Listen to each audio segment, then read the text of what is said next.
శ్రీమాత్రే నమః. సద్గురు జ్యోతిష్యాలయం వారి యొక్క అక్టోబర్ నెల పూర్తి రాశి ఫలితాలని ద్వాదశ రాశులకి మనం ఇప్పుడు తెలుసుకోబోతున్నాం. ఈ జ్యోతిషాస్త్రం అనేది పడుతున్న వర్షానికి ఒక గొడుగు మాత్రమే, కానీ జ్యోతిష్యం జీవితం కాదు. బాగా గుర్తుపెట్టుకోండి. మీరు మిమ్మల్ని నమ్మండి, మీ కులదైవాన్ని నమ్మండి, మీ ఇష్టదైవాన్ని నమ్మండి. మీరు చేస్తున్న వృత్తి వ్యాపారానికి న్యాయంగా ఉండండి. తప్పకుండా మీ రాశి ఫలితాలు అద్భుతంగా ఉంటుంది. సకల దేవతలు మీకు అనుగ్రహిస్తారు. ఇంకా కొంతమంది లేదండి, కొంచెం మానసికంగా మేము ఒత్తిడిగా ఉన్నాము అనుకున్న వాళ్ళు మీ పరిసర ప్రాంతాల్లో ఉన్నటువంటి సద్గురువులను సంప్రదించి మీ యొక్క జ్యోతిష్యాన్ని తెలుసుకోండి. లేదా మా ద్వారా తెలుసుకోవాలనుకుంటున్నారా, దయచేసి చెప్తున్నాను, అర్ధరాత్రి కాల్ చేయడం మానేయండి. 21 వయసు లోపు ఉన్న వాళ్ళు అడగకండి. 60 వయసు ఉన్న పెద్దవాళ్ళు దయచేసి, మీరు అందరూ 60 సంవత్సరాలు పొందినవారు కాబట్టి అసలు అడగకండి. ఇల్లీగల్ అఫైర్స్ వద్దు, ఆర్థికమైనటువంటి సమస్యలు వద్దు, విద్యార్థులు అసలు చేయకండి. ఎవరు తెలుసుకోవాలి, నాకు వివాహం కావాలి, నాకు వ్యాపారం బాగుందా, ఉద్యోగం బాగుందా, నా కుటుంబం బాగుందా, ఇలాంటి ప్రశ్నలు అడగండి. ఈ నెల అక్టోబర్ నెలలో ఎలా ఉందో ఒక్కొక్కటిగా మనం చూసుకుంటూ వెళ్తాం. జ్యోతిషాస్త్రరీత్యా ద్వాదశ రాశుల్లో 10వ రాశి అయినటువంటి మకర రాశి మిత్రులారా, మీరు ఉత్తరాషాఢ నక్షత్రం 2, 3, 4 పాదములు, శ్రవణ నక్షత్రం 1, 2, 3, 4 పాదములు, ధనిష్ఠా నక్షత్రం 1, 2 పాదాలకు జన్మించిన మీరు మకర రాశి వారిగా పరిగణించబడుతున్నారు. మీకు ఈ యొక్క అక్టోబర్ నెల శుభాశుభ ఫలితాలు ఎలా ఉందో చూద్దాం. మీకు విజయదశమి శుభాకాంక్షలు మరియు దీపావళి శుభాకాంక్షలు. 7:30 శని యొక్క 7:30 యొక్క అవసానంలో ఉన్నారు.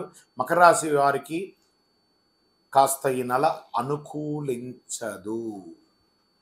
వివిధ సందర్భాలలో మీరు జాగ్రత్తగా ఉండాలి. మకర రాశి వారికి ఇది ఓపిక పట్టవలసినటువంటి మాసంగా చెప్పుకోవచ్చు. శుక్రుడు ఈ నెల 9వ ఇంట్లో కేతుతో కలిసి ఉంటాడు. బృహస్పతి మొత్తం 5వ ఇంట్లో ఉంటాడు.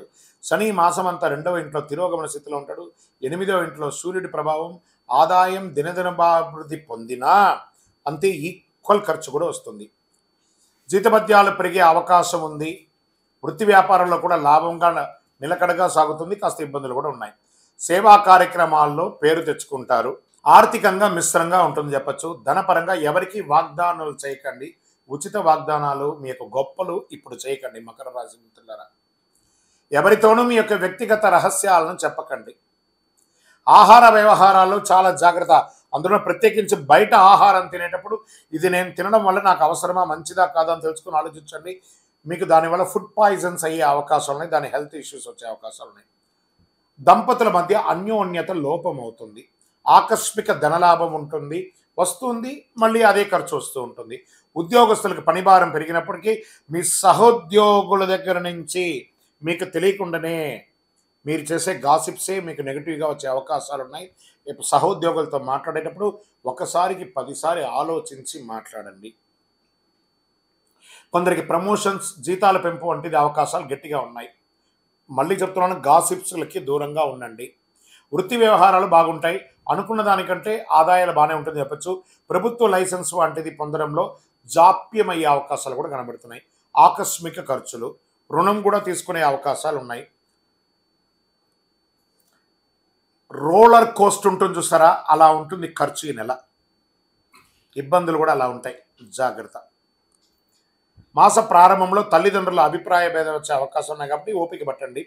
జీవిత భాగస్వామితో పిల్లల ద్వారా సంతోషకరమైనటువంటి వార్తలు అందుకుంటారు. సోదరులతో అభిప్రాయ భేదాలు రావచ్చు. సోదరులతో ఏర్పడిన చిన్న వివాదాలు పరిష్కారం అవుతాయి. మాస ద్వితీయం తర్వాత కుటుంబంలో సంతోషం ఉంటుంది. మిత్రుల విషయంలో ప్రయోజనం పొందుతారు. ఆస్తుల విషయంలో కొంత ఓపికతో వ్యవహరించండి. ఆఫీస్కి వెళ్ళే మహిళలు కాస్త మీ యొక్క సహ ఉద్యోగులతో జాగ్రత్తగా ఉండి. శారీరకమైనటువంటి ఇబ్బందులు వచ్చే అవకాశాలు, డ్రైవింగ్ చేసేటప్పుడు చాలా జాగ్రత్త, పెనాల్టీస్ వచ్చే అవకాశాలు ఉన్నాయి. రాత్రి ప్రయాణాలు మానుకోండి. ఆస్తుల విషయంలో కొంత ఓపిక అవసరం. సోదరులతో ఏర్పడిన చిన్న చిన్న వివాదాలు పరిష్కారం అవుతాయి. జీవిత భాగస్వామి నుండి ఆనందం అద్భుతంగా ఉంటుందని చెప్పచ్చు.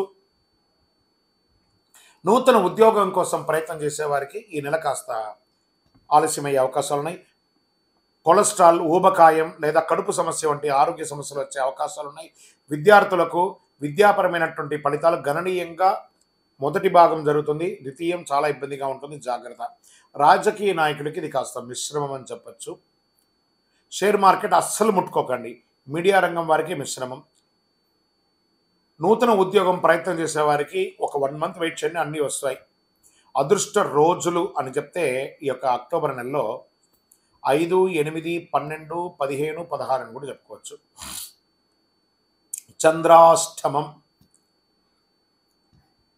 నెల ప్రారంభంలోనే వచ్చింది కాబట్టి చాలా జాగ్రత్తగా ఉండాలి. శివుని పూజించడం మంచిది, శని భగవాన్ని ప్రార్థన చేసుకోవడం చాలా మంచిది. ఓపిక, ఈ నెల చాలా ఓపిక, మళ్ళీ మళ్ళీ చెప్తున్నాను, జాగ్రత్త అని కూడా చెప్పచ్చు. మీ యొక్క వయసు ఎంత ఉందో అన్ని దీపాలు వెలిగించండి, అన్ని మేలు జరుగుతుంది మీకు. మీ యొక్క వ్యక్తిగత జాతకం తెలుసుకోవాలనుకుంటే ఈ కింది యొక్క నంబర్కి date of birth, time of birth, place of birth WhatsApp చేయండి. ఈరోజు మనం తెలుసుకోబోయే సబ్జెక్ట్ ఏమంటే ఈ శ్రీకృష్ణ భగవాను ఉంటాడు కదా, ఆ శ్రీకృష్ణ భగవాను యొక్క పిల్లలు ఉన్నారు, వాళ్ళ గురించి చాలామందికి తెలియదు. శ్రీకృష్ణుడికి కొడుకు, కూతురు వీరందరూ ఉన్నారా? అవును, ఉన్నారు. దాన్నే మనం ఇప్పుడు తెలుసుకోబోతున్నాం. హిందువులు ఎక్కువగా ఆరాధించే దేవుడు శ్రీకృష్ణుడు ప్రధాన పాత్ర పోషించిన వాడు. దశావతారాల్లో ఒకరుగా ఉంటున్నారు. చిన్ని కృష్ణుడు, ఆయన ఆలైల కృష్ణుడు అంటారు, లడ్డు గోపాల్ అంటారు. భారతదేశంలో మాత్రమే కాకుండా ప్రపంచవ్యాప్తంగా పూజలు అందుకుంటారు. ఆయన జీవితం చాలా ఆసక్తికరంగా ఉంటుంది. కన్నయ్య చిన్నప్పుడు ఎంతో చలాకీగా ఉండేవాడు. పెద్దయ్యాక మహాభారతంలో ముఖ్యమైనటువంటి పాత్ర పోషించింది ఎవరంటే అది శ్రీకృష్ణ భగవానుడే. అర్జునుడికి గీతోపదేశం చేశాడు. శ్రీకృష్ణుడు చాలా పెద్ద కుటుంబం ఉందండి. భగవద్గీత అనే ఒక మహత్తరమైనటువంటి సబ్జెక్ట్ని మనకు అందించినటువంటి ఒక మహానుభావుడు. ఈ కుటుంబం ఎంత పెద్దది అంటే జగమంత కుటుంబం నాది అంటారు చూస్తారా, అలాంటి జగమంత కుటుంబం ఆయనది. కానీ ఆయనకంటూ ఒక వ్యక్తిగతమైనటువంటి ఒక కుటుంబం కూడా ఉంది. శ్రీకృష్ణుడు రుక్మిణి, సత్యభామ, జాంబవతి, కాళింద, మిత్రవింద, నాగ్నజితి, భద్ర, లక్ష్మణ అని 8 మందిని వివాహం చేసుకున్నారు వారు. వీరిలో ప్రతి ఒక్కరితో వారికి పిల్లలు, ప్రతి ఒక్కరికి కూడా పిల్లలు ఉన్నారు. శ్రీకృష్ణ భగవానికి కొడుకులు, కూతుర్లు కూడా ఉన్నారు. వారు ఎవరు అంటే వీళ్ళందరూ కూడా హిందూ పురాణాల్లో చాలా ముఖ్యమైనటువంటి పాత్ర పోషించిన వారే అని మనం తెలుసుకోవాలి. ముందు వారి కుమారులు ఎవరెవరని తెలుసుకుందాం. ప్రద్యుమ్నుడు. ఈ ప్రద్యుమ్నుడు శ్రీకృష్ణుడు రుక్మిణీదేవికి కలిగిన సంతానం.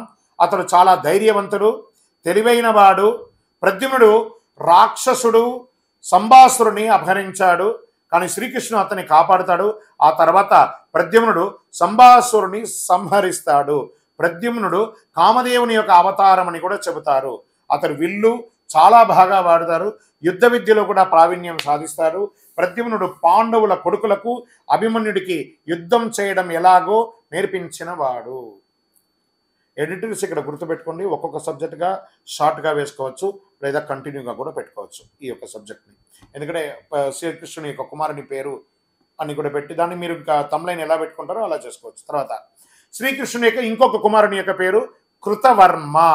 కృతవర్మ యాదవ యోధుడు, సైన్యాధ్యక్షుడు. ఈయన కృష్ణుని సమకాలికుడు అని కూడా చెప్తాడు. కృతవర్మ శ్రీకృష్ణుడికి మన బయలాజికల్ సన్ కాదు, ఆత్మ బంధువుగా ఉన్నటువంటి, కానీ శ్రీకృష్ణుడు అతని కొడుకులాగే చూసుకుంటుంటాడు. కృతవర్మ మహాభారత యుద్ధంలో పాండవులకు సహాయం చేస్తాడు. అతడు చాలా ధర్మం గలవాడు, చాలా ధైర్యవంతుడు. శ్రీకృష్ణుని యొక్క ఇంకొక కుమారుని యొక్క పేరు సాంబడు. శ్రీకృష్ణునికి జాంబవతికి పుట్టిన మొదటి పుత్రుడు సాంబడు. అతను చాలా అల్లరి చేసేవాడు, తన తండ్రి వంశాన్ని నాశనం చేసేలా పనులన్నీ చేసేస్తుంటాడు. అందుకే అతడి గురించి బాగా ఎవరు చెప్పిన చరిత్ర ఏం పెద్దగా లేదు. సాంబడు చేసిన తప్పుల వల్ల మహర్షి దుర్వాసుడు శపిస్తారు. దాంతో యాదవ వంశం అప్పట్లో ఇబ్బంది అయ్యిందని కూడా వినేవారు. ఇక శ్రీకృష్ణుడికి మనవడు, కొడుకు లేరు కదా, ఇప్పుడు మనవడు అనిరుద్ధ పేరు. శ్రీకృష్ణునికి మనవడా? ఇవన్నీ ఎక్కడ కొత్తగా ఉంది కదా. ఎస్, శ్రీకృష్ణుని యొక్క మనవడు అనిరుద్ధ. అనిరుద్ధుడు శ్రీకృష్ణుని యొక్క మనవడు అవుతాడు.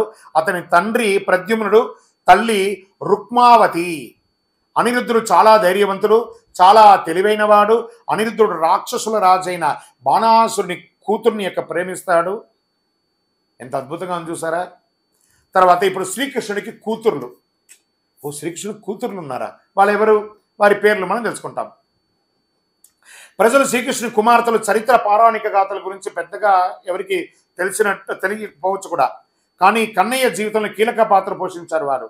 వారిలో అత్యంత ముఖ్యమైన ముగ్గురి గురించి తెలుసుకుందాం. వారెవరు? మొదటి కూతురు అని చెప్పుకోవచ్చు, సుశీల. శ్రీకృష్ణుడు రుక్మిణి దంపతులకు సుశీల జన్మించారు. ఆమె చాలా తెలివైనది, చక్కని స్వభావం గల ఆమె క్షత్రియరాజు కుమారుణ్ణి పెళ్లి చేసుకున్నది. రైట్. మరియు శ్రీకృష్ణుడి ఇంకొక కుమార్తె భద్ర, కన్నయ్య జాంబవతికి భద్ర అనే కుమార్తె పుట్టింది. శ్రీకృష్ణుడికి జాంబవతికి భద్ర అనే యొక్క కుమార్తె పుట్టింది. అలా ఆమె తెలివైనది, పాండవులకు శత్రువైన దుర్యోధుని వివాహం చేసుకున్నది. చూడండి ఇది ఎలా ఉందో, ఇదే కథలో ట్విస్టులు అంటారు చూసారు అలా. తర్వాత స్వామివారికి శ్రీకృష్ణుడికి ఇంకొక కూతురు చారుమతి. ఈ చారుమతి శ్రీకృష్ణుడు సత్యభామ దంపతులకు పుట్టింది. ఆమె చాలా అందంగా ఉంటుంది. కృతవర్మ కుమారుని ఆమె పెళ్లి చేసుకున్నది. ఇవన్నీ కూడాను శ్రీకృష్ణుని యొక్క జన్మ వృత్తాంతంగా తెలియడం జరుగుతుంది. ఇది అందరూ కూడా దాచిపెట్టుకోండి, వింటూ ఉండండి. మీ పిల్లలకి నెక్స్ట్ జనరేషన్కి ఇవన్నీ తెలియజేయండి. మీరు అందరూ కూడా క్షేమంగా ఉండాలని అఖిలాండ కోటి బ్రహ్మాండ నాయకుడు శ్రీ ధర్మశాస్త్ర అయ్యప్ప స్వామి వారి యొక్క 18 అవతారాల దేవాలయం జీవకొండ తిరుపతిలో మీకోసం ప్రార్థన చేస్తుంటాం. మీరు కూడా ఒక్కసారి తిరుపతి దర్శనానికి రండి. విజయోస్తు.